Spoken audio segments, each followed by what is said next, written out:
Le recensement 2025 se déroulera du 22 avril au 22 mai, un mois pour dénombrer la population calédonienne et évaluer son évolution.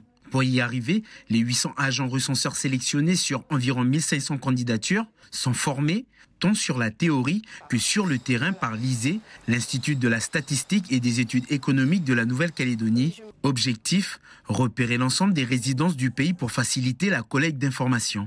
Donc là, aujourd'hui, vous êtes formés à réaliser la tournée de reconnaissance, c'est-à-dire vérifier toute votre zone, bien repérer les limites de votre zone et toutes les constructions et logements dans un but de ne pas oublier de logement.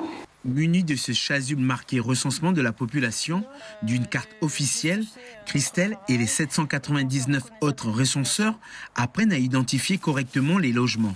Au 46 rue Jacques-Cartier, c'est là que je fais ma tournée de reconnaissance. Je vérifie la numérotation des logements et le type de logement, si c'est collectif, divers ou des logements d'habitation. Christelle a participé au dernier recensement en 2019 où 271 400 habitants avaient été comptabilisés.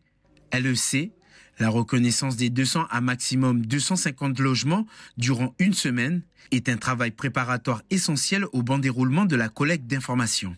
Ça nous permet d'anticiper aussi s'il y a besoin de digicode ou si on risque d'avoir des soucis avec des chiens ou il n'y aurait pas de clôture ou des choses comme ceci.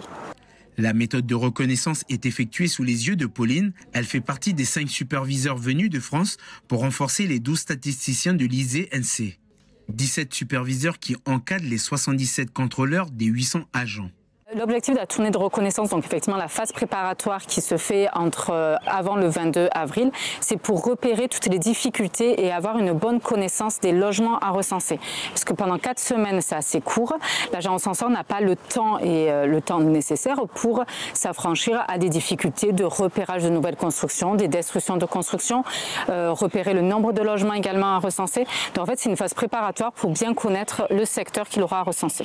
Avec la crise socio-économique et politique actuelle, ce dénombrement exact de la population calédonienne est d'une importance capitale pour orienter et définir les politiques publiques du gouvernement, des provinces, des communes, des associations et du secteur privé.